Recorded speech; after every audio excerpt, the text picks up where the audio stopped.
जगत में प्रत्येक व्यक्ति को किसी न किसी प्रकार की निर्बलता अवश्य होती है। जैसे कोई बहुत तेजी से दौड़ नहीं पाता तो कोई अधिक भार नहीं उठा पाता, कोई असाध्य रोग से पीड़ित रहता है तो कोई पढ़े हुए पाठों को स्मरण में नहीं रख पाता। ऐसे अनेकों उदाहरण और भी हैं। क्या आप किसी ऐसे व्यक्ति को जानते हैं जिसे सब कुछ प्राप्त हो और हम जीवन की उस एक निर्बलता को जीवन का केंद्र मानकर जीते? इस कारणवश हृदय में दुख और असंतोष रहता है सदा।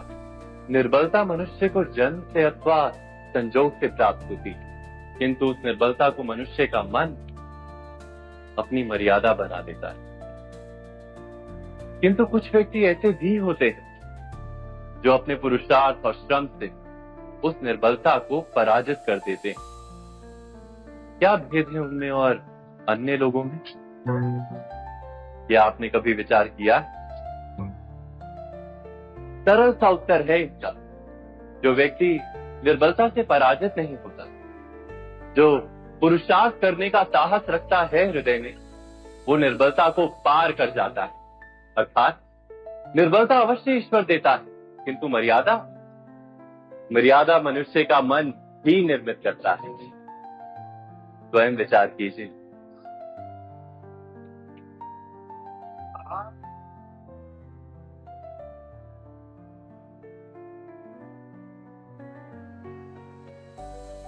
भविष्य का दूसरा नाम है संघर्ष।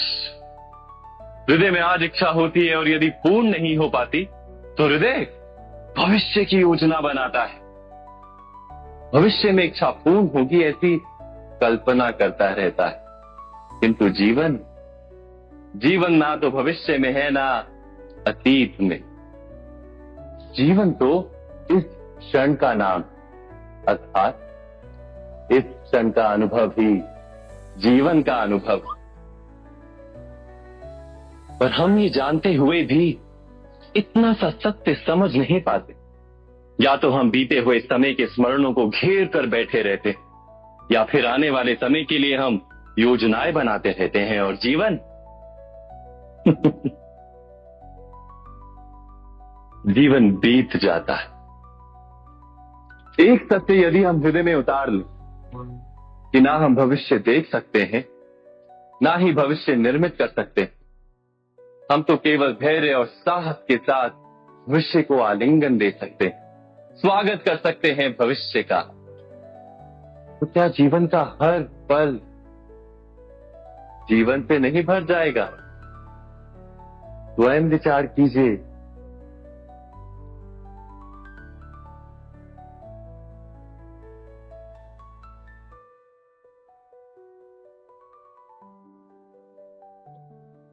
ज्ञान प्राप्ति सदा ही समर्पण से होती है, ये हम सब जानते हैं।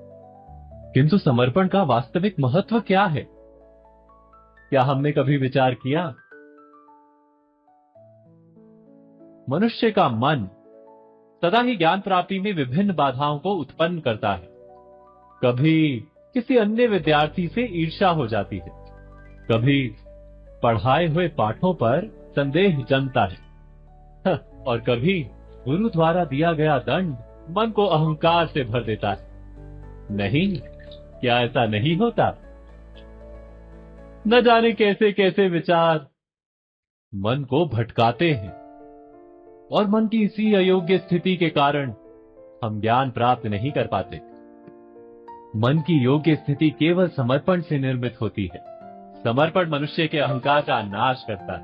ईर्ष्या, महत्वाकांक्षा आदि भावनाओं को दूर कर हृदय को शांत करता है और मन को एकाग्र करता है। वास्तव में ईश्वर की सृष्टि में ना ज्ञान की मर्यादा है, ना ज्ञानियों की। गुरु दत्तात्रेय ने तो गाय और श्वान से भी ज्ञान प्राप्त कर लिया था। अर्थात विषय ब्रह्म ज्ञान का हो, या जीवन के ज्ञान का, या गुरुकुल में प्राप्त होने वाले ज्ञान का, उसकी प्राप्ति के लिए गुरु से अधिक महत्व है उस गुरु के प्रति हमारा समर्पण। क्या ये सत्य नहीं?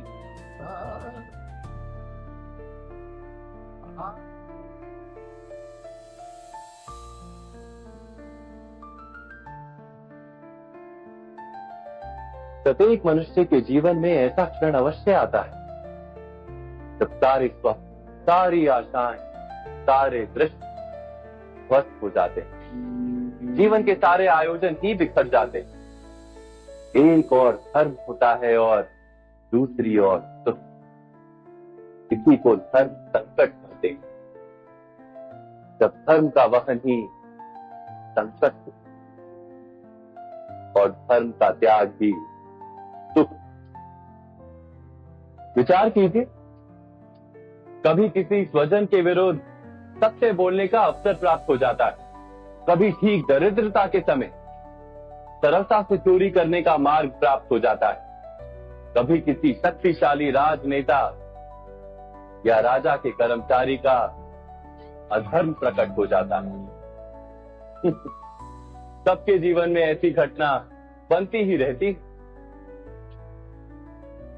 अधिकतर लोग ऐसे किसी क्षण को धर्म संकट के रूप में जान ही नहीं पाते। हमें किसी प्रकार के संघर्ष का अनुभव ही नहीं होता। सहजता से सुख की ओर खींचे चले जाते हैं, जैसे मक्खी गुड़ की ओर खींची चली जाती। वास्तव में धर्म संकट का क्षण ईश्वर के निकट जाने का क्षण होता है। यदि हम संघर्षों से भयभीत ना, सुख की ओर आकर्षित ना, अपने धर्म पर दृढ़ रहे, तो ईश्वर का साक्षात्कार दूर नहीं।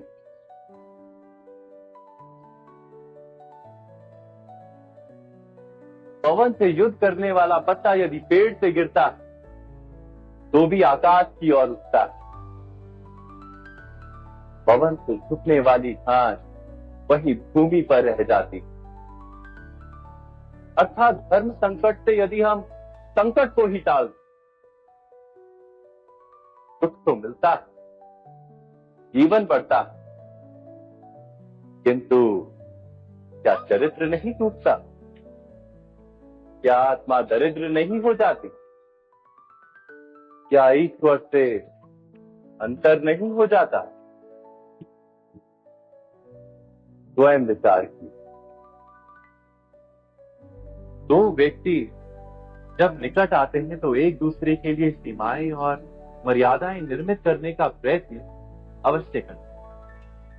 हम यदि सारे संबंधों पर विचार करें तो देखेंगे इन सारे संबंधों का आधार यही सीमाएं हैं जो हम दूसरों के लिए निर्मित करते हैं। और यदि अनजाने में भी कोई अन्य व्यक्ति इन सीमाओं को तोड़ता है तो उसी क्षण हमारा हृदय क्रोध से भर जाता है। इन सीमाओं का वास्तविक रूप क्या है? क्या हमने कभी विचार किया? सीमाओं के द्वारा हम दूसरे व्यक्ति को निर्णय करने की अनुमति नहीं देते। अपना निर्णय उस व्यक्ति पर थोपते, अर्थात किसी की स्वतंत्रता का अस्वीकार करते हैं। और जब स्वतंत्रता का अस्वीकार किया जाता है तो उसका हृदय दुख से भर जाता है। और जब वो सीमाओं को तोड़ता है तो हमारा हृदय क्रोध से भर जाता है। क्या ऐसा नहीं होता?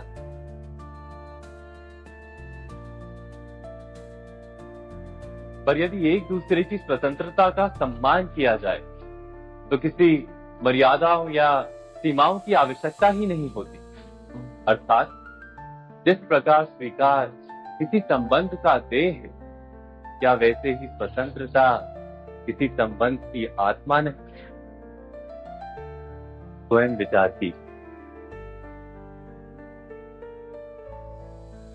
सबके जीवन में ऐसा प्रसंग अवश्य आता है कि सत्य कहने का निश्चय होता है हृदय, किंतु मुख से सत्य निकल नहीं पाता। कोई भय मन को घेर लेता। किसी घटना अथवा प्रसंग के बारे में बात करना या फिर स्वयं से कोई भूल हो जाए उसके बारे में कुछ बोलना, क्या ये सत्य है? नहीं, ये तो केवल तथ्य है। अर्थात जैसा हुआ था वैसा केवल बोल देना सामान्य सी बात। किंतु कभी कभी उस तथ्य को बोलते हुए भी भय लगता है। कदाचित किसी दूसरे की भावनाओं का विचार आता है मन, दूसरे को दुख होगा ये भय भी शब्दों को रोकता है। तो ये सत्य क्या है? क्या हमने कभी विचार किया है? जब भय रहते हुए भी कोई तथ्य बोलता है तो वो सत्य कहलाता है। वास्तव में तथ्य कुछ और नहीं, केवल निर्भयता का दूसरा नाम। और निर्भय होने का कोई समय नहीं होता, क्योंकि निर्भयता आत्मा का स्वभाव है। अर्थात क्या प्रत्येक क्षण सत्य बोलने का क्षण नहीं होता?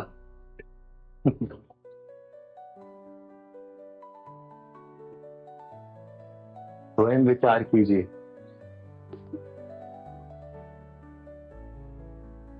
श्रेष्ठता का क्या अर्थ है?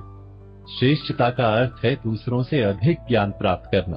अर्थात मूल्य इस बात का नहीं कि स्वयं कितना ज्ञान प्राप्त किया, मूल्य इस बात का है कि प्राप्त किया हुआ ज्ञान अन्य लोगों से कितना अधिक है। अर्थात श्रेष्ठता की इच्छा ज्ञान प्राप्ति को भी एक स्पर्धा बना देती है। और स्पर्धा में विजय अंतिम कब होती है?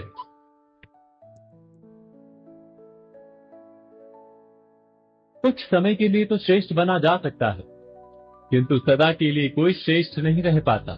फिर वही असंतोष, पीड़ा और संघर्ष जन्म लेता है। किंतु श्रेष्ठ बनने के बदले यदि उत्तम बनने का प्रयत्न करें तो क्या होगा?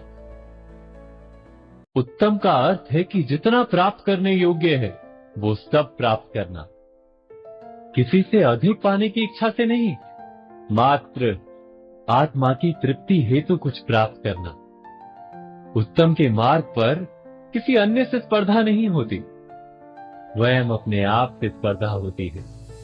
अर्थात उत्तम बनने का प्रयत्न करने वाले को देर अबेर सारा ज्ञान प्राप्त हो जाता है, बिना प्रयत्न के ही वो श्रेष्ठ बन जाता है।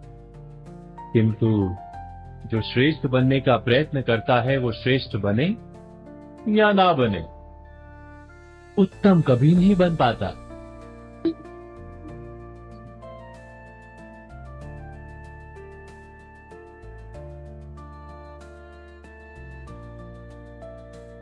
सपनों और पूर्वाभासों के आधार पर हम भविष्य के सुख दुख की कल्पना करते हैं।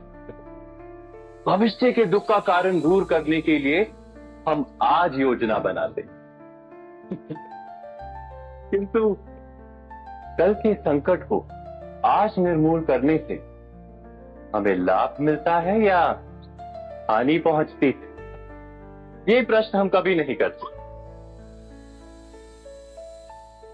तथ्य तो ये है कि संकट और उसका निवारण सात जन से, व्यक्ति के लिए भी और सृष्टि के लिए भी। लेकिन आप अपने भूतकाल का स्मरण कीजिए, इतिहास को देखिए, आप तुरंत ही ये जान पाएंगे कि जब जब संकट आता है तब तब उसका निवारण करने वाली शक्ति भी जन्म लेती है। यही तो जगत का चलन है। वस्तुतः संकट ही शक्ति के जन्म का कारण है। प्रत्येक व्यक्ति जब संकट से निकलता है तो एक पद आगे बढ़ा होता है, अधिक चमकता है, आत्मविश्वास से अधिक भरा होता है, न केवल अपने लिए अपितु विश्व के लिए भी। क्या ये सत्य नहीं? वास्तव में संकट का जन्म है एक अवसर का जन्म, अपने आप को बदलने का, अपने विचारों को ऊंचाई पर करने का अवसर, अपनी आत्मा को बलवान और ज्ञान मंडित बनाने का अवसर। जो ये कर पाता है उसे कोई संकट नहीं होता, किंतु जो ये नहीं कर पाता वो तो स्वयं एक संकट है विश्व के लिए। विचार कीजिए।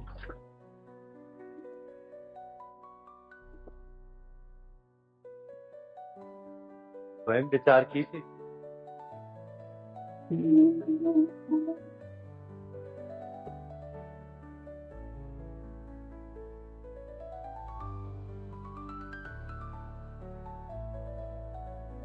का हर क्षण निर्णय का क्षण होता है। प्रत्येक पद पर दूसरे पद के विषय में कोई निर्णय करना ही पड़ता है, और निर्णय अपना प्रभाव छोड़ जाता है। आज किए गए निर्णय भविष्य में सुख अथवा दुख निर्मित करते हैं, ना केवल अपने लिए, अपने परिवार के लिए, आने वाली पीढ़ियों के लिए। जब कोई दुविधा सामने आती है तो मन व्याकुल हो जाता है, अनिश्चय से भर जाता है। निर्णय का वो क्षण युद्ध बन जाता है और मन बन जाता है युद्ध भूमि। अधिकतर निर्णय हम दुविधा का उपाय करने के लिए नहीं, केवल मन को शांत करने के लिए लेते हैं। पर क्या कोई दौड़ते हुए भोजन कर सकता है? नहीं। तो क्या युद्ध से जूझता हुआ मन कोई योग्य निर्णय ले पाएगा? वास्तव में शांत मन से जब कोई निर्णय करता है तो अपने लिए सुखद भविष्य बनाता है, किंतु अपने मन को शांत करने के लिए जब कोई निर्णय करता है तो वो व्यक्ति भविष्य में अपने लिए कांटों भरा वृक्ष लगाता है। स्वयं विचार कीजिएगा।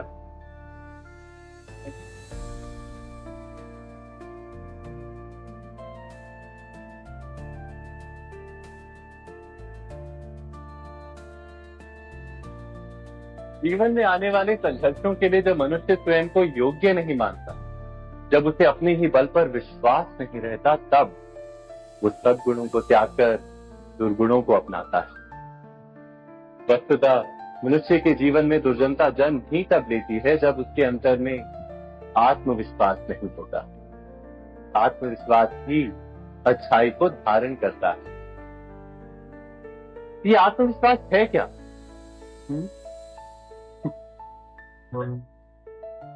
जब मनुष्य ये मानता है कि जीवन का संघर्ष उसे दुर्बल बनाता है, तो उसे अपने ऊपर विश्वास नहीं रहता। वो संघर्ष के पार जाने के बदले संघर्ष से छूटने के उपाय ढूंढने लगता है। किंतु जब वो ये समझता है कि ये संघर्ष उसे अधिक शक्तिशाली बनाते, ठीक जैसे व्यायाम करने से देह की शक्ति बढ़ती, तो प्रत्येक संघर्ष के साथ उसका उत्साह बढ़ता है। अर्थात आत्मविश्वास और कुछ भी नहीं, मन की स्थिति जीवन को देखने का दृष्टिकोण मात्र है, और जीवन का दृष्टिकोण तो मनुष्य के अपने वश में होता है। स्वयं विचार कीजिए।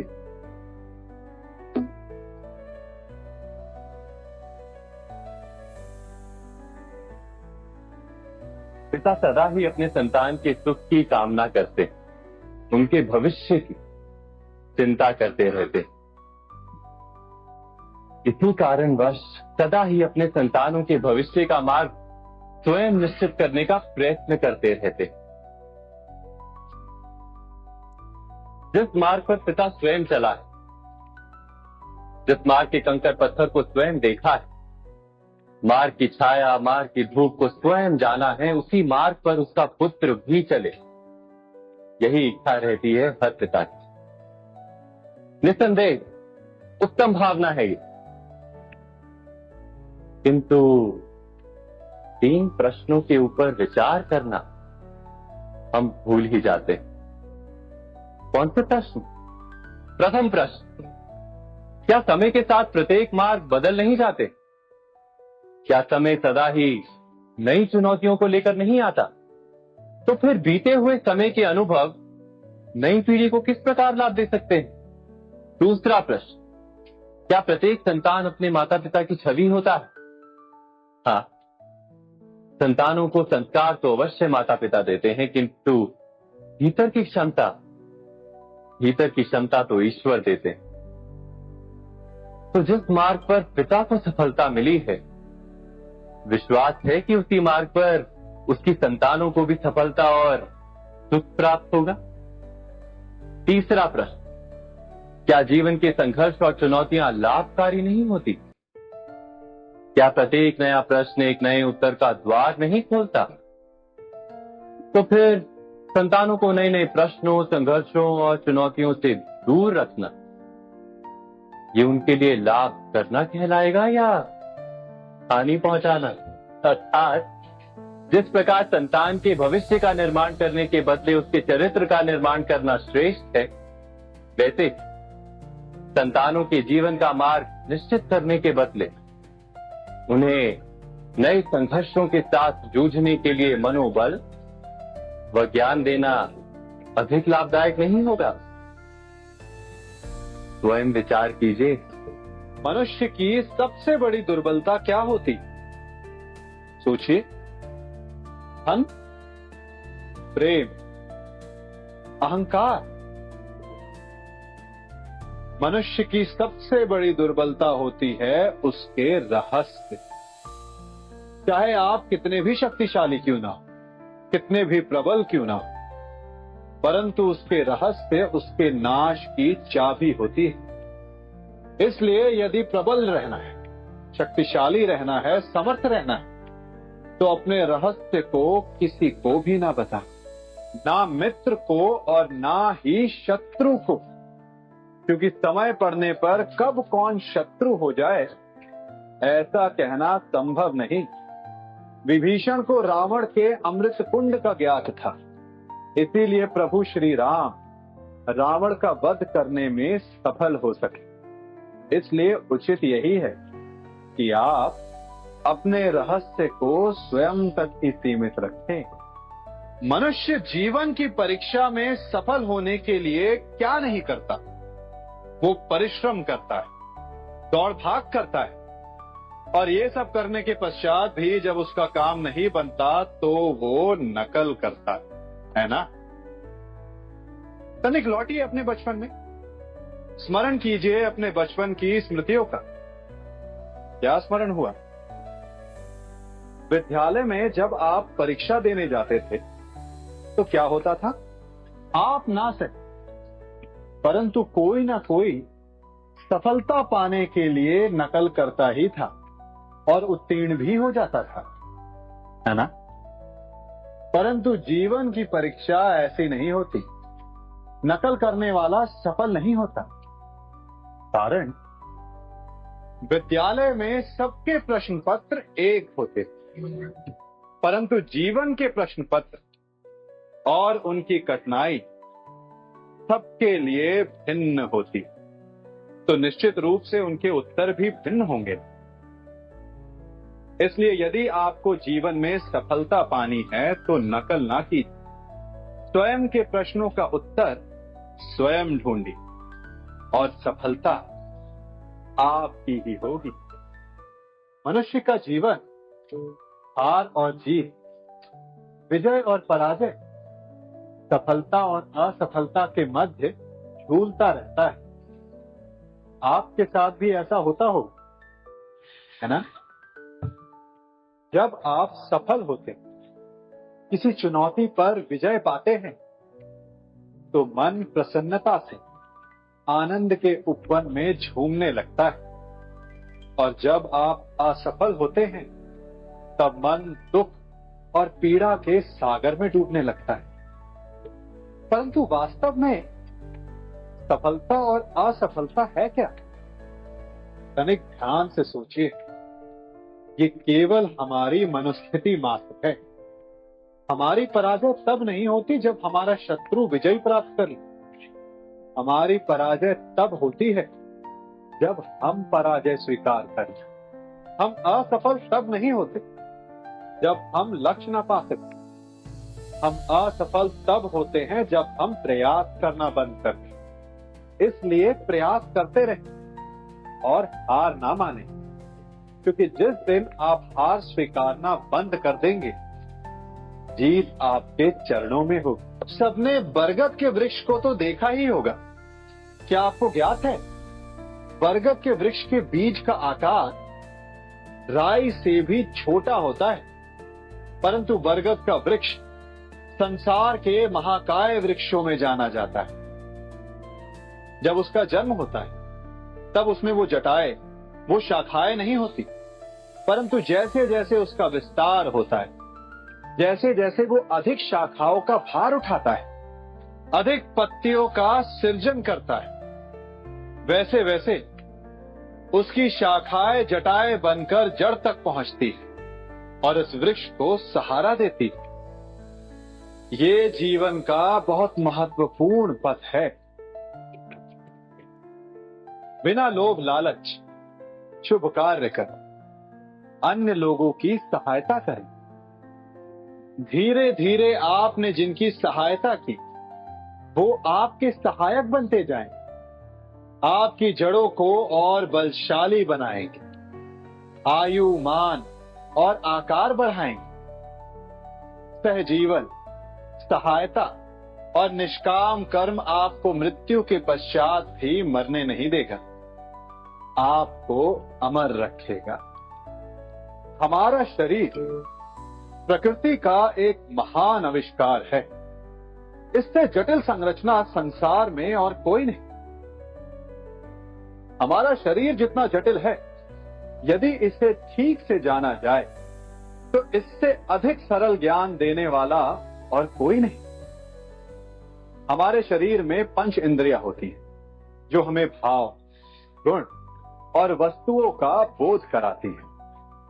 हमारे पास आंखें, नाक, स्पर्श के लिए त्वचा, कान और जीभा है।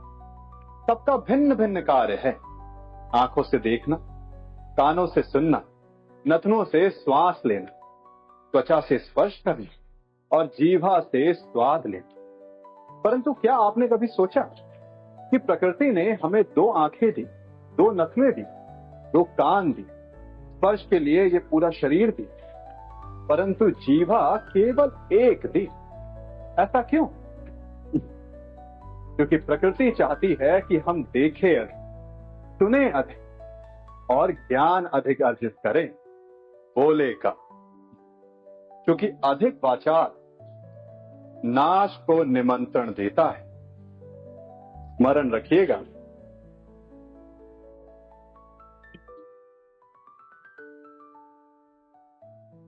ये सदा यही कहते आए कि यदि आगे बढ़ना है तो अपनों का साथ दो।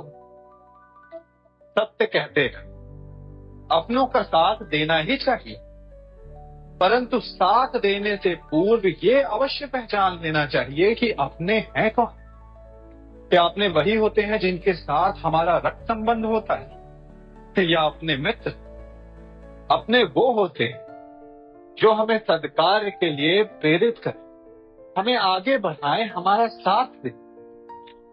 और वो जिनका साथ देने से समाज का नाश, धर्म की हानि, वो सगे हो करके भी सगे नहीं होते।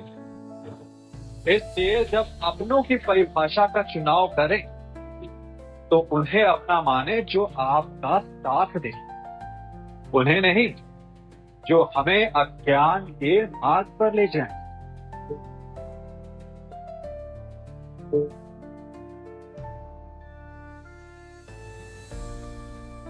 आप जिनसे प्रेम करते हैं सदा उनके समीप रहना चाहते हैं, नहीं चाहते कि कभी अपनों से दूर होना पड़े, बिछड़ना पड़े। परंतु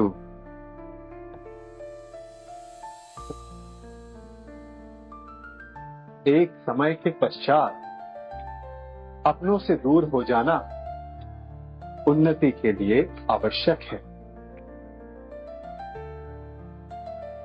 आप माता पिता हैं।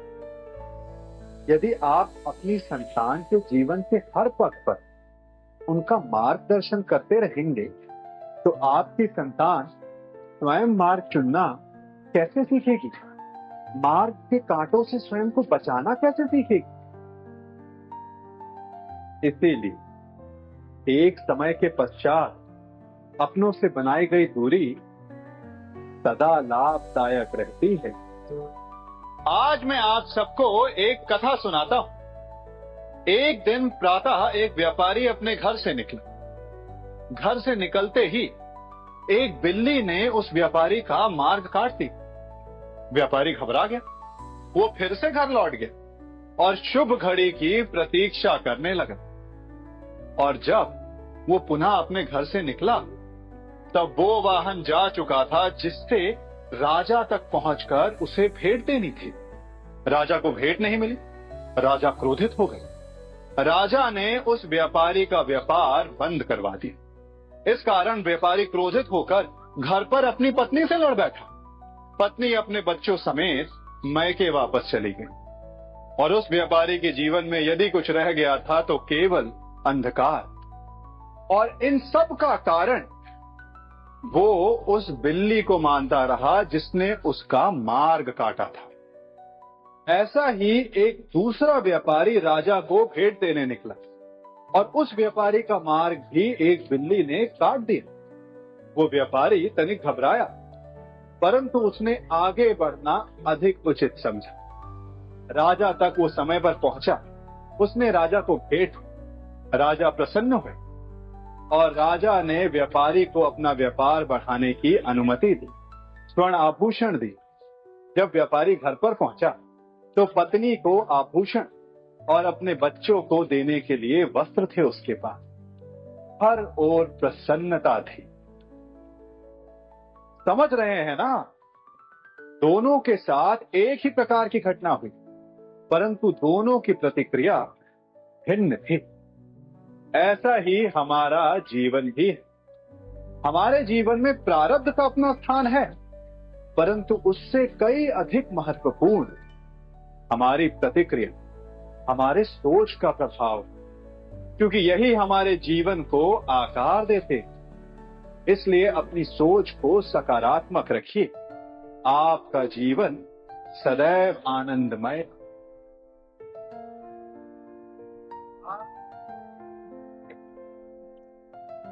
हम सभी अपने जीवन में कोई ना कोई कार्य करते हैं।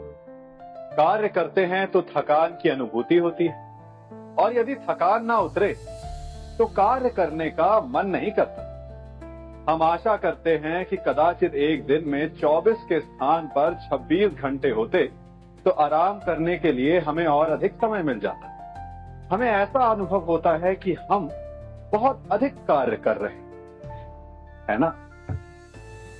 परंतु क्या आपने कभी सोचा कि जो लोग संसार में सफल हैं, उनके पास भी सफल होने के लिए दिन में केवल 24 घंटे थे? तो फिर वो सफल क्यों? इसका एक छोटा सा रहस्य है। वो कार्य चुनते हैं जो उन्हें प्रिय, जिसे करने में उन्हें आनंद आता है। उन्हें लगता ही नहीं कि वो कार्य कर रहे हैं, उन्हें लगता है कि वो प्रतिपल आनंद मना रहे हैं। और जब आप आनंद मनाते तो थकान कैसी? इसलिए यदि आप जीवन में कोई भी कार्य करें तो वो आपके मन को भाना चाहिए, या जो कार्य आप कर रहे हैं उसे अपने मन को भा देने। सफलता आपको मिलेगी। कभी सोचा है हमारा जीवन भी उस रेत की घड़ी की भांति है? जो रेत नीचे गिर चुकी है वो हमारा अतीत, जो अब भी ऊपर है वो हमारा आने वाला भविष्य, और वर्तमान ये संकुचित स्थल है जहां से धीरे धीरे करके रेत गिर रही है। अर्थात हमारे पास जीने के लिए यही एक क्षण है। उसका उपयोग कैसे करना है ये हम पर निर्भर करता है। जो बीत गया उसका दुख मनाना है, या जो भविष्य में होने वाला है उसकी प्रतीक्षा में क्रोध करना है। सब कुछ करने के लिए यही एक क्षण है। प्रसन्न रहना है तो उसके लिए भी यही एक पल है। प्रतीक्षा करते रहोगे तो ये पल भी भूतकाल में बदल जाएगा। इसलिए आनंद के लिए, परोपकार के लिए प्रतीक्षा ना कीजिए। आपके पास जो पल है उनका भरपूर सदुपयोग कीजिए, क्योंकि इस घड़ी को पलटकर आप फिर से समय अवश्य गिन सकते हैं, परंतु अपना बीता हुआ समय आप वापस नहीं लौटा पाएंगे। मनुष्य भी बड़ा विचित्र प्राणी है। अपनों से नीचे के स्तर के लोगों को वो हे दृष्टि से देखता है, उनका उपहास उड़ाता है, उनसे बार बार कहता है कि तुम्हारा कुछ नहीं हो सकता, तुम भविष्य में कुछ नहीं कर पाओगे। जब मनुष्य के पास धन, संपत्ति, मान होता है तो वो दूसरों का आदर नहीं करता, परंतु वो एक बात भूल जाता है कि उससे भी अधिक शक्तिशाली कोई अस्तित्व में है, और वो है समय। काल काल अपना चक्र कब बदलेगा ये कोई नहीं जानता। समय अपनी करवट कब लेगा ये कोई नहीं जानता। कोयला भी समय के साथ साथ हीरे में परिवर्तित हो जाता है। इसलिए जीवन में कभी भी किसी का भी उपहास नहीं उड़ाना चाहिए।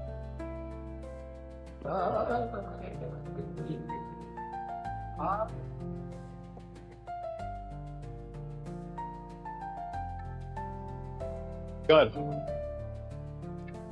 अभिमान और अहंकार, ये तीनों सुनने में एक जैसे लगते, परंतु तीनों का अर्थ भिन्न होता है और परिणाम है।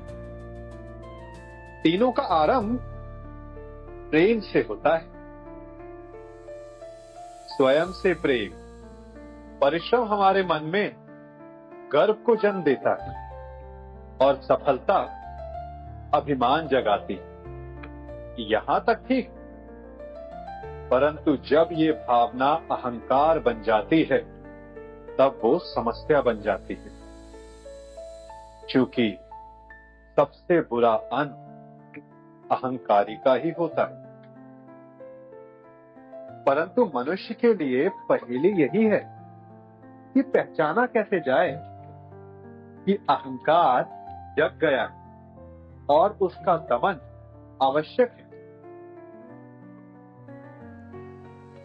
इसका उत्तर मैं नहीं, आपका मन देगा। जब तक आप स्वयं से प्रसन्न हैं, जब तक आप सबसे ऊंचा उठने का प्रयास कर रहे हैं, तब तक ठीक।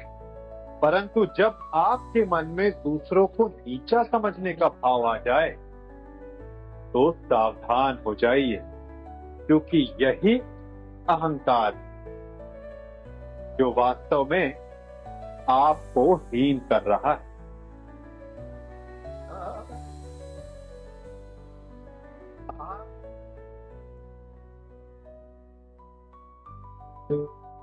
आज मैं आप सबको एक कहानी सुनाता हूं। एक दिन गोकुल में दो व्यापारी आए। एक व्यापारी शहद का था, बड़ा मीठा शहद था उसका, परंतु वो गोकुल में टिक नहीं पाया। उसके व्यापार ने घाटा खाया और शीघ्र ही वो गोकुल छोड़कर चला गया। और दूसरा व्यापारी मिर्च का था। पहले दिन वो एक पोटली लाया और दूसरे ही दिन वो पूरी बैलगाड़ी भर कर लाया, और धीरे धीरे पूरी मथुरा में उसकी धाक जम गई। मुझे बड़ा आश्चर्य हुआ, तो मैंने बाबा से पूछा कि ऐसा क्यों, कि एक मीठे शहद का व्यापारी कंगाल हो गया और एक मिर्च का व्यापारी धीरे धीरे नगर सेठ बन गया।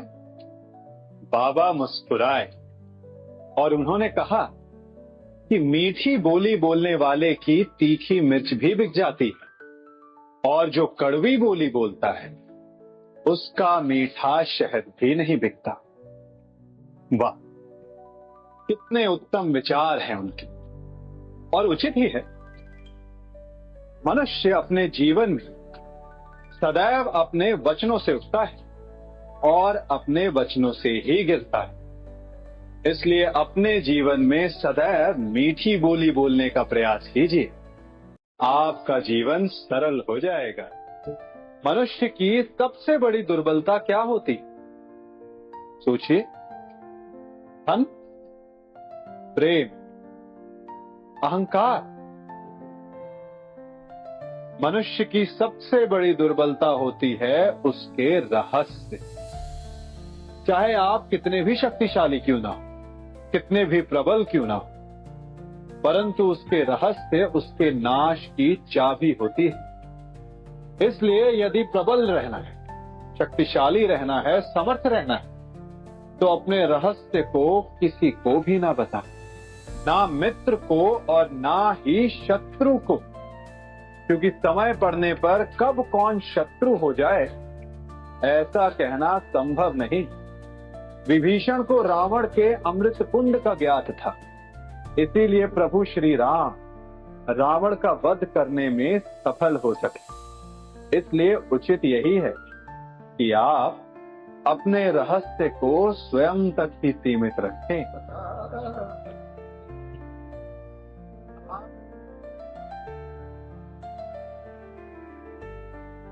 युवा अवस्था भी हमारे जीवन का कितना सुंदर काल होता है ना। बाहु में बल, मन में कुछ बड़ा कर जाने की चाह, आंखों में भविष्य के सुंदर और कोमल सपने। और इसी अवस्था में मनुष्य के भीतर पनपता है प्रेम। किसी को देखकर उस पर मन मोहित हो जाता है और फिर मनुष्य अपना सब कुछ उस पर न्यौछावर कर देना चाहता है। फिर प्रेम की परिणति होती है विवाह में। क्यों? सबको अपने खट्टे मीठे संस्मरण स्मरण हुआ है ना, परंतु यहीं से अधिकतर माता पिता और संतान के मध्य विचारों का विरोध प्रारंभ हो जाता है। संतान को लगता है कि उसका चुना जीवन साथी ही उसके लिए उपयुक्त है, और माता पिता को लगता है कि संतान अनजाने में भूल कर रही है।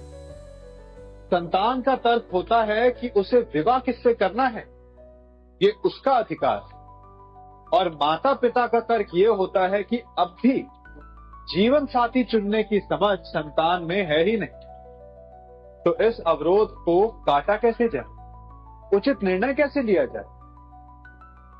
इसका एक ही मार्ग, अपने उत्तरदायित्व का भान और अपनों से बड़ों के मापदंडों का भान। विवाह करने से पूर्व ये जान लेना आवश्यक है कि विवाह केवल अपने प्रेम को पाने का मार्ग नहीं, अपितु विवाह से जीवन का एक नया द्वार भी खुलता है, और हर नए जीवन के साथ नए उत्तरदायित्व भी होते हैं।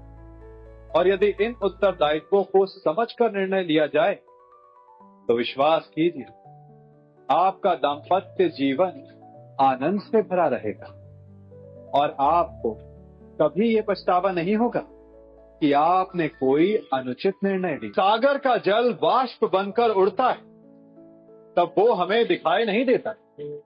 मेघ उस जल को अपने भीतर छिपा लेते हैं, लंबी यात्रा करते हैं, प्रयास करते हैं कि वो जल सदा उनके भीतर छिपा रहे, परंतु जब वायु का वेग उन्हें उड़ाकर किसी पर्वत से ले जाकर के टकरा देता है, तब उन मेघों को बरसना ही पड़ता है, क्योंकि यही नियति, यही प्रकृति। क्योंकि जल को सागर में जाकर मिलना ही। ठीक ऐसा ही हमारे साथ भी होता है। हम सत्य अपने मन के मेघों में चाहे जितना छिपाने का प्रयास कर ले, परंतु समय की आंधी उसे वास्तविकता के पर्वत से ले जाकर के टकराकर हमारे समक्ष ले ही आती। जिस भय के कारण आप सत्य को सामने नहीं लेकर आना चाहते, एक दिन वही भय हमारे समक्ष आकर खड़ा हो जाता है, और फिर हम लाचार हो जाते हैं, क्योंकि हमने उस भय का सामना करने की तैयारी नहीं की होती। इसलिए सत्य से भागे नहीं, उसे छिपाए भी नहीं, उसे स्वीकार करें। भविष्य की बड़ी विपत्ति से बच जाएंगे।